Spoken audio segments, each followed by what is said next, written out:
In Scene 2, we follow Wren's journey to sort out her issues with her co-op. In Scene 1, we heard Wren's concerns and feelings on how her work term is going and how her friend Juliana encouraged her to get support from her co-op coordinator. In this scene, we follow their discussion and next steps. Oh, hey, Erica. Oh, hey, how's it going? Good. Yeah, what's up? I actually have something I'd like to talk to you about. Do you mind if we step into your office just for a few minutes? Oh, yeah, sure. Okay. Come on. Yeah, what happened since we last talked?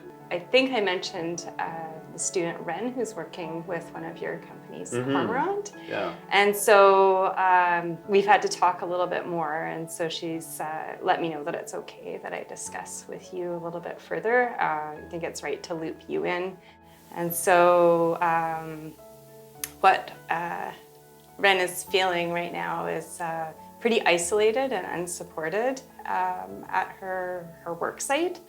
And I'm feeling like we need to make some changes so that she's able to kind of make it through to the end of the work term in a good way. Really? Yeah. Wow. Yeah. Yeah, kind of surprised by that, to be honest. We've had so many engineering students there, and it's always gone well in the past. I'm kind of worried, actually. I don't really want to jeopardize our relationship with Cormorant on this.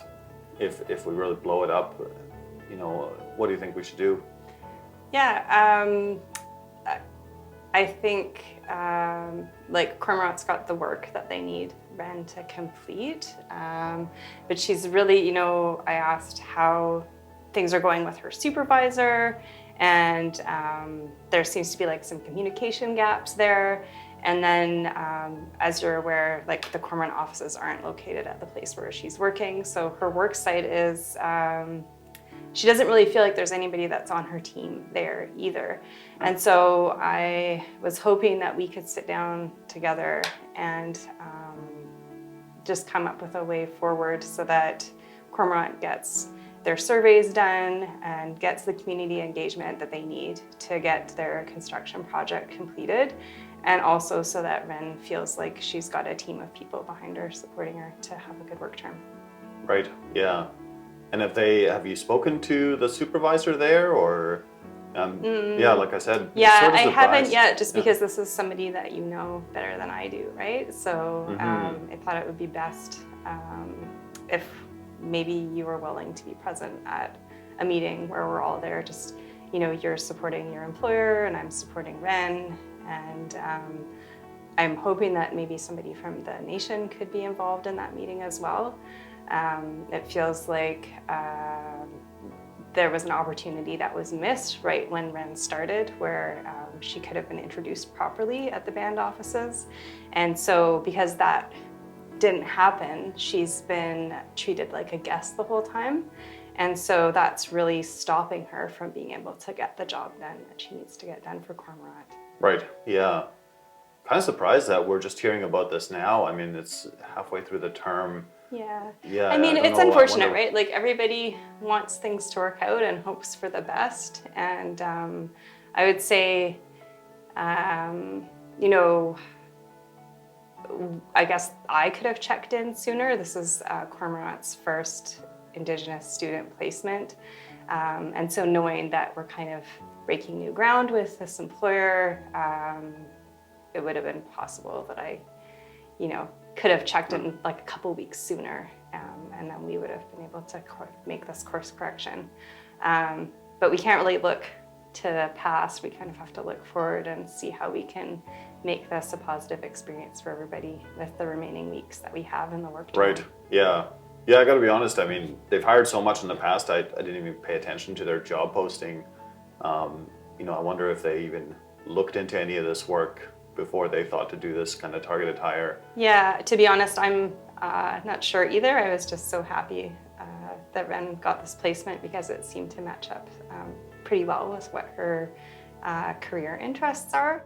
So I think we kind of, to be honest, I think we kind of dropped the ball here because we thought, okay, great Indigenous student, Indigenous placement, it's perfect, and assumed everybody was on board and had reviewed some of these best practices. And so I wasn't paying attention, I have to admit, and if we would have shared some of these resources beforehand and double checked, even with Cormorant, that they understood and were actually doing the work up front to plan for this to be a success, I think we probably could have avoided some of this, or at least checked in earlier, right? Yeah, and yeah, just understanding all of our employers are at different places with this, and they have different amounts of resources that they've been able to devote themselves. And so, some people might need a bit more support in making sure that they go forward with Indigenous hiring in a good way that is beneficial for everybody.